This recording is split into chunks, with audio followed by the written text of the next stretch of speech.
এখন আমি প্রস্তুতি শুরু করতে চাই আইএলটিএসের। আমি কিভাবে শুরু করব? আসসালামু আলাইকুম। এফর্টলেস আইএলটিএসের নতুন একটি ভিডিওতে আপনাদের সকলকে আমন্ত্রণ।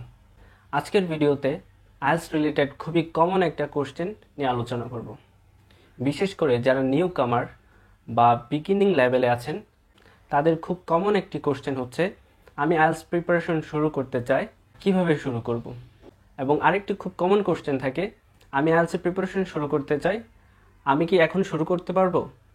সো এই দুইটা কোশ্চেন নিয়ে আমি বিস্তারিত আলোচনা করব এবং এই ভিডিওর মাঝখানে খুব গুরুত্বপূর্ণ কিছু টিপসের কথা শেয়ার করব।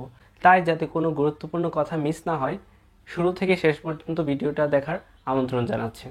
সো প্রথম যে প্রশ্নটা, আমি আইএলটিএসের জন্য প্রস্তুতি নিতে চাই, আমি কি প্রস্তুতি নিতে পারবো? সো আপনি আইএলটিএসের জন্য প্রস্তুতি নিতে পারবেন কি না পারবেন না সেটা নির্ভর করে সম্পূর্ণ আপনার উপর। কিভাবে আপনি যাচাই করবেন আসলে অ্যাকচুয়ালি আপনি আইএলটিএস পরীক্ষা দেওয়ার জন্য রেডি আছেন কি একটু প্রিপারেশন নিয়ে তারপর আপনার আইএলটিএস দেওয়া উচিত। আইএলটিএসের জন্য একটা স্ট্যান্ডার্ড থাকে। যদি আপনি মনে করেন আপনি স্ট্যান্ডার্ড থেকে একটু উপরে বা স্ট্যান্ডার্ডে আছেন তাহলে you can go for IELTS. But যদি মনে হয় না আপনি ওই স্ট্যান্ডার্ডটা রিচ করতে পারেননি, আপনার আরেকটু বেসিকের উপর জোর দেওয়া দরকার, তাহলে আমি বলবো আগে আপনার বেসিক ইংলিশটা শেষ করে তারপর আইএলটিএসে আসা উচিত। এখন খুব গুরুত্বপূর্ণ এবং খুবই অ্যাপ্রোপ্রিয়েট কোশ্চেন হচ্ছে, আমি ওই আইএলটিএস স্ট্যান্ডার্ডে আছি কিনা সেটা কিভাবে যাচাই করব? সেটা যাচাই করার জন্য আপনারা তিনটি কাজ করতে পারেন। প্রথমত, যদি আপনারা লিসনিং যাচাই করতে চান তাহলে আপনারা ইউটিউব থেকে ক্যামব্রিজ লিসনিংয়ের অডিও ট্র্যাক শুনতে পারেন। অডিও ট্র্যাক শোনার পর যদি আপনার মনে হয় আপনি 50-60% কথা সহজে বুঝতে পারছেন, তাহলে ধরে নিতে পারেন আপনার লিসনিং স্কিলটা ভালো, আপনি তাহলে আইএলটিএসের জন্য প্রিপারেশন নিতে পারেন। যদি না মনে হয় 50%-এর নিচে আপনি 30-40% কথা বুঝতে পারছেন আর বেশিরভাগ কথাই আপনি বুঝতে পারছেন না, তাহলে আপনার আগে লিসনিং স্কিলটা ইমপ্রুভ করা উচিত। রিডিংয়ের ক্ষেত্রে বলবো, রিডিংটা কিভাবে বুঝবেন? সো এই ক্ষেত্রে সেম প্রসেস, ক্যামব্রিজের একটা বুক নেবেন। ক্যামব্রিজ বুকের মধ্যে যে রিডিং প্যাসেজগুলো থাকে সেগুলো একটা নির্দিষ্ট প্যাসেজ পড়ে যাচাই করার চেষ্টা করবেন আপনি কত পার্সেন্ট কথা বুঝতে পারছেন। আপনার সকল ভোকেব জানা লাগবে ব্যাপারটা তেমন না, আপনি একটা সেন্টেন্স পড়ে অর্থটা মোটামুটি আন্দাজ করতে পারছেন কিনা সেটাই আপনার মুখ্য বিষয়। তার জন্য আপনি যদি দেখেন আপনি 50-60% কথা বুঝতে পারছেন খুব সহজেই, তার মানে বোঝা যায় আপনি আনসার জন্য অ্যাপ্রোপ্রিয়েট। যদি দেখেন সেমভাবে 30-40% কথা বোঝেন, বেশিরভাগ কথা বা ভোকে আপনি ধরতে পারছেন না, সেক্ষেত্রে আপনার বেসিকটা ঠিক করে তারপর আইএলটিএসে যাওয়া উচিত। তৃতীয় আরেকটি টেস্ট আপনি নিতে পারেন, আইএলটিএসের যে স্পিকিং কোশ্চেনগুলো আছে সেই কোয়েশ্চেনগুলো আপনি নিজে দেখে নিজে নিজে বলার ট্রাই করবেন।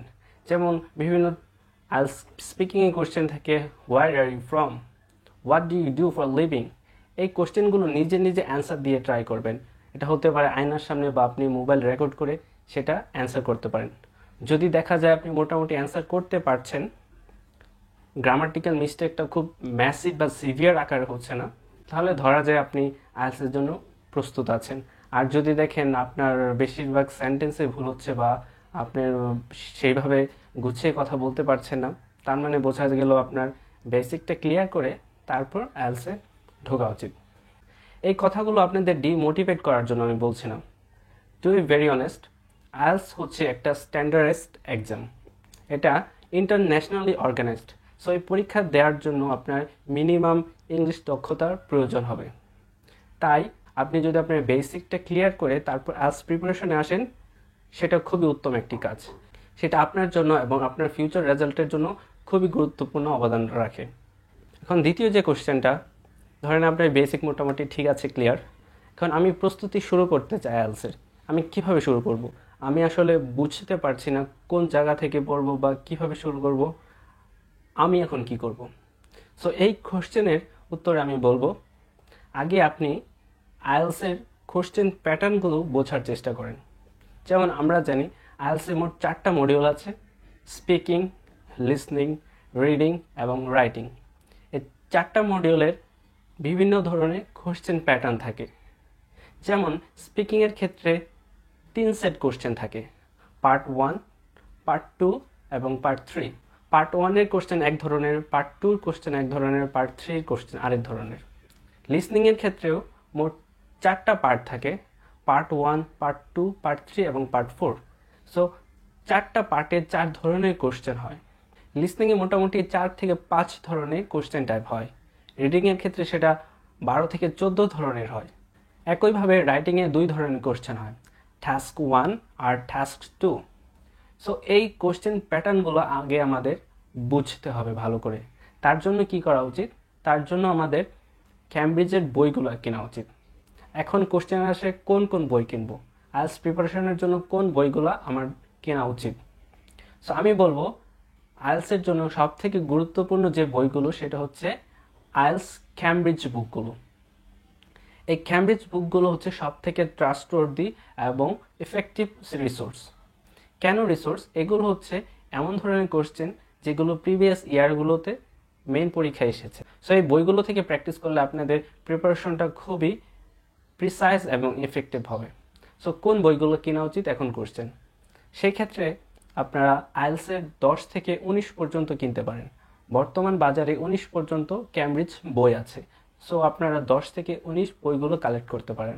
তারপর রাচেল মিচেলের টাস্ক 1 এবং টাস্ক 2-র একটা ছোট বই আছে, সেটা খুবই গুরুত্বপূর্ণ।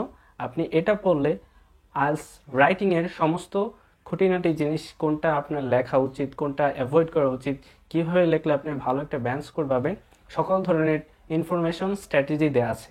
তার পাশাপাশি কিছু খুব ভালো মানের স্যাম্পল অ্যান্সার দেওয়া আছে, যেগুলো আপনি পড়লে আপনার রাইটিংয়ে খুব ভালো একটা ধারণা হবে। সো রাইটিংয়ে আরও প্র্যাকটিস করার জন্য কোন বইগুলো কিনবেন? সো রাইটিং টাস্ক 1 এবং টাস্ক 2 অনেক বেশি প্র্যাকটিস করার জন্য আপনারা মাকারের বইটা কিনতে পারেন। মাকারের টাস্ক 1 একটা বই আছে গ্রাফের, আর টাস্ক 2 অ্যাসের জন্য একটা বই আছে। সো এই দুইটা বই থেকে যদি আপনারা স্যাম্পল অ্যান্সারগুলো পড়ে পড়ে প্র্যাকটিস করেন তাহলে আপনাদের জন্য খুবই সহজ হবে। স্পিকিংয়ের জন্য আপনি মাকারের বইটা কিনতে পারেন। এই বইটিতে আপনি স্পিকিংয়ের অনেক কোশ্চেন পেয়ে যাবেন, স্যাম্পল কোশ্চেন। এগুলো যদি আপনারা প্রিপারেশন নেন আপনাদের অনেক ভালো একটা আইডিয়া হবে কিভাবে অ্যান্সার করলে ভালো হয়। ওভারঅল আপনাদের ফ্লুয়েন্সিটা আনতে অনেক হেল্প করবে এই মাকার স্পিকিং বইটা, যেটাকে গেস ওয়ার্ক হিসেবেও পরিচিত। রিডিংয়ের জন্য সবথেকে গুরুত্বপূর্ণ হচ্ছে ভোকাবুলারি বা সিনোনিমস। আপনার যত বেশি ভোকাবুলারি জানা থাকবে, যত বেশি সিনোনিমস জানা থাকবে, আপনার রিডিংটা তত ইজি হবে।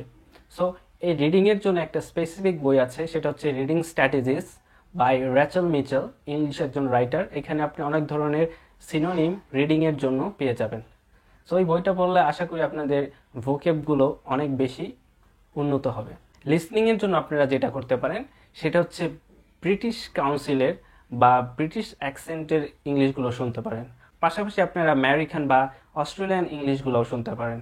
আপনারা যদি 2 থেকে 3টা অ্যাকসেন্টের মিক্স করে ইংলিশগুলো শুনতে পারেন তাহলে আপনাদের ক্যামব্রিজের ইংলিশগুলো ডিল করা অনেক সহজ হয়ে যাবে। কারণ ক্যামব্রিজের স্পেসিফিক কোনো অ্যাকসেন্ট থাকে না, এখানে 3 থেকে 4টা অ্যাকসেন্টের ভ্যারিয়েশন থাকে। বিশেষ করে ব্রিটিশ অ্যাকসেন্টটা বেশি প্রায়োরিটি দেওয়া হয়। তাই আপনারা যদি বিভিন্ন ধরনের অ্যাকসেন্ট শোনেন, স্ট্যান্ডার্ডাইজড অ্যাকসেন্টগুলো শোনেন, তাহলে আপনাদের জন্য আইএলটিএস লিসেনিং অনেক সহজ হয়ে যাবে।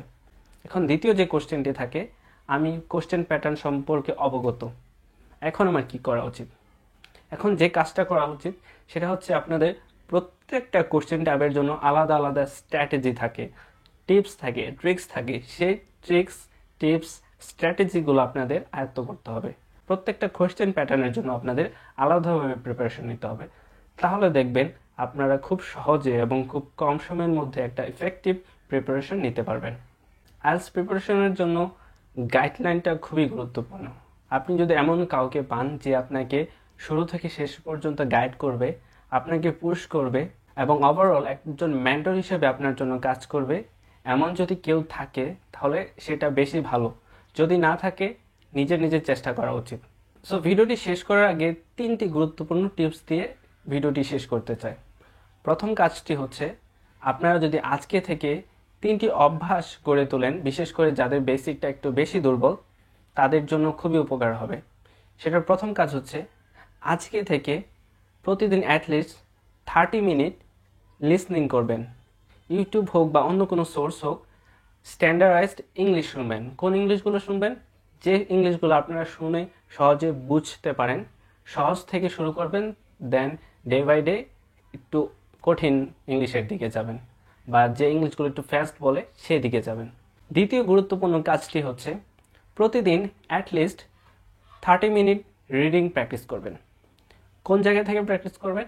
সেম কথা, আপনি যে রিডিংগুলো সহজে বুঝতে পারেন সেই জায়গা থেকে প্র্যাকটিস করবেন।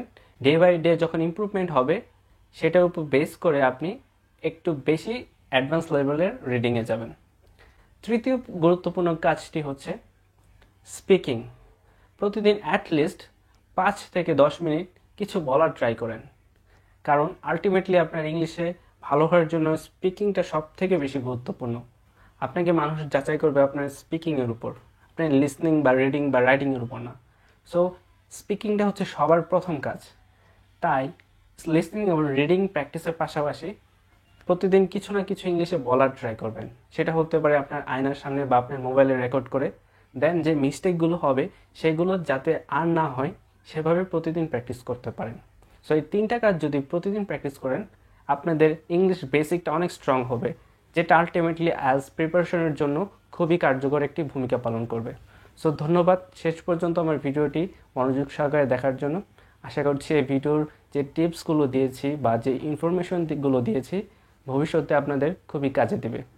সবাই ভালো থাকবেন, সুস্থ থাকবেন, এবং আমার সর্বশেষ হাম্বেল রিকোয়েস্ট, আমার ইউটিউব চ্যানেলটি সাবস্ক্রাইব করে দেবেন। আল্লাহ হাফেজ।